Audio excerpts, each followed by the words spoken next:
Joseph de la Capelle, catholique et légitimiste, nous sommes le 28 mai 2024. Dans 12 jours, il y a les européennes en un tour. Donc je voulais un peu parler de cette campagne des européennes. Donc on voit aujourd'hui, j'ai regardé donc les listes qui se présentent, il y en a une trentaine. La gauche est excessivement divisée. Il y a plein de partis de gauche qui se présentent. Il y a le curieux monsieur Lassalle qui présente une liste encore à lui. Enfin bref, le bon sens, bon très bien, liste paysanne un peu. Euh, il faut voir à la fois au niveau de la France et au niveau de l'Europe. Alors mon analyse est certainement limitée et j'ai probablement tort, mais je vais vous donner moi mon avis. Alors, les 30 listes sont éminemment républicaines. Donc les républicains sont quand même des gens qui ne reconnaissent pas la catastrophe de la Révolution française et le génocide qu'il y a eu en France, à la fois de la Vendée, bien sûr, et puis des Français en général, de l'élite française en général. Et ils ne reconnaissent pas les abominations de la Révolution française, les culottes en peau d'homme ou peau de femme, enfin bref. Donc, les nazis n'ont rien inventé. On a bien fait. Alors, tous ces gens-là, ça ne leur pose pas de problème. Ça leur pose pas de problème. Et puis, qu'il y ait des nazis en Ukraine, que les grands boulevards soient des boulevards dédiés aux nazis, ça ne les gêne pas. Tous, tous. Voilà. Alors, est-ce qu'il y a des émergences de lumière dans ces partis? Ils sont tous éminemment républicains, mais attention, Monsieur Rigaud a fait le pèlerinage de Chartres, et puis notre cher Marion a été se recueillir sur la tombe, sur la, comment, non pas la tombe, si, la maison natale de Sainte Jeanne d'Arc. Voilà, c'est-à-dire que, je veux dire, dans toutes ces choses, ceux qui émergent un peu, franchement même, c'est le reconquête. Alors évidemment, il y a des gens qui vont me dire oui, mais Monsieur Zemmour, Madame Knafo et tout ça. Moi, ça m'a étonné. Là, je trouve intéressant cette alliance entre en fait les chrétiens et les juifs pour l'identité de la France. Mais alors, j'étais très étonné que ça soit Monsieur Zemmour ou Madame Knafo. Euh, les États doivent faire un choix. Soit ils accueillent les musulmans et il n'y a plus de juifs, soit ils accueillent les juifs, et il n'y a plus de musulmans. Donc il faudrait développer ce concept et faire que les pays comment dire, se définissent par rapport à ça.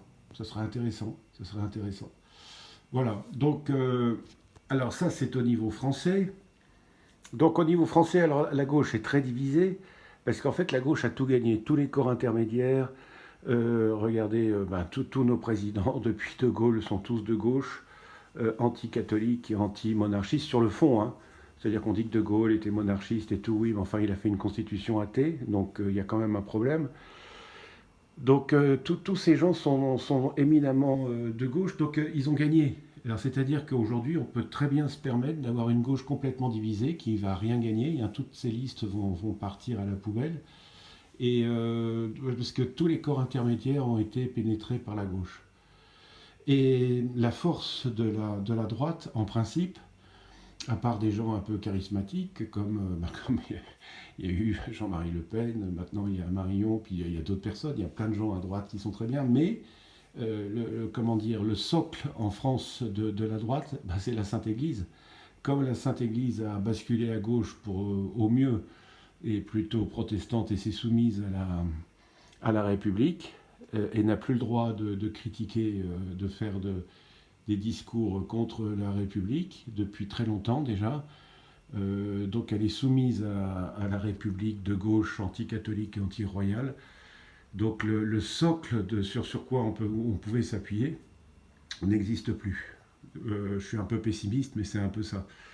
Donc, alors si vous ne votez pas, parce que nos amis de l'UCLF disent qu'effectivement, si on vote, on souscrit à la République. Alors moi je dis qu'il y a aussi, de temps en temps, il y a des votes métaphysiques. un deuxième tour, Marine Le Pen, Macron, il faut voter Marine Le Pen. C'est métaphysique, il n'y a pas d'histoire de république là-dedans, quoi. Avec Marine Le Pen, on aurait eu beaucoup de chance de ne pas avoir la guerre avec les Russes. Là, on risque très fort d'avoir la guerre avec les Russes, avec Macron.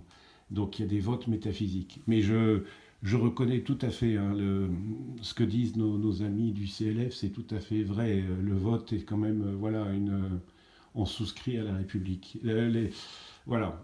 Et donc, alors, là, il faut regarder au niveau européen, c'est-à-dire que il faut faire basculer l'Union européenne. Alors, il y a des pays qui sont beaucoup plus marqués à droite que nous, comme les pays de l'Est, l'Autriche, peut-être même l'Espagne. Il y a des pays où le vote à droite va être plus important. Donc je pense que sans état d'âme, et là où il y a le plus d'effloration légitimiste, c'est Reconquête avec Marion. Hein, tout le monde n'a pas été se recueillir sur la maison natale de Jeanne d'Arc. Au pèlerinage de Chartres, c'est quand même pas rien. Donc c'est là où on sent le plus la bonne France. Donc moi je vais voter sans hésitation pour Marion, parce que Madame Le Pen a souscrit donc à l'inscription de l'avortement dans la Constitution, la moitié du Rassemblement national, donc c'est assez scandaleux. Monsieur Philippot et Monsieur Asselineau, sortir de l'Europe, oui, mais pour quelle Europe? Pour quelle France? La France du Géo? Donc, moi, je suis beaucoup plus pour l'aspect identitaire de Marion. Heureusement qu'il n'y a pas eu de liste légitimiste, sinon on aurait fait 0,2%, je pense. Enfin bref, et puis nous, on ne se situe pas là, on se situe au-delà. Nous, c'est Monsieur Éric de Moulin-Beaufort qui peut sacrer le roi et la reine, c'est tout. Voilà mon opinion, moi, sur les européennes. J'ai probablement tort, mais sans hésitation, oui, je vais voter Reconquête, parce qu'il faut que la droite, sur l'ensemble de l'Europe, il y a des pays qui vont nous étonner, je pense, hein, et donc qui sont plus cohérents que nous. Donc c'est dans cette direction-là qu'il faut aller, pour l'instant, pour la France identitaire et l'Europe identitaire, quoi. Bien sûr, bien sûr. À très bientôt, que Dieu vous garde, Notre-Dame de Boulogne, Notre-Dame de France, priez pour nous.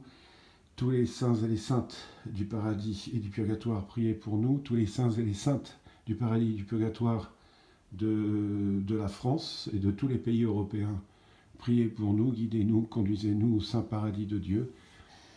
À très bientôt à tous, Deus et Rex.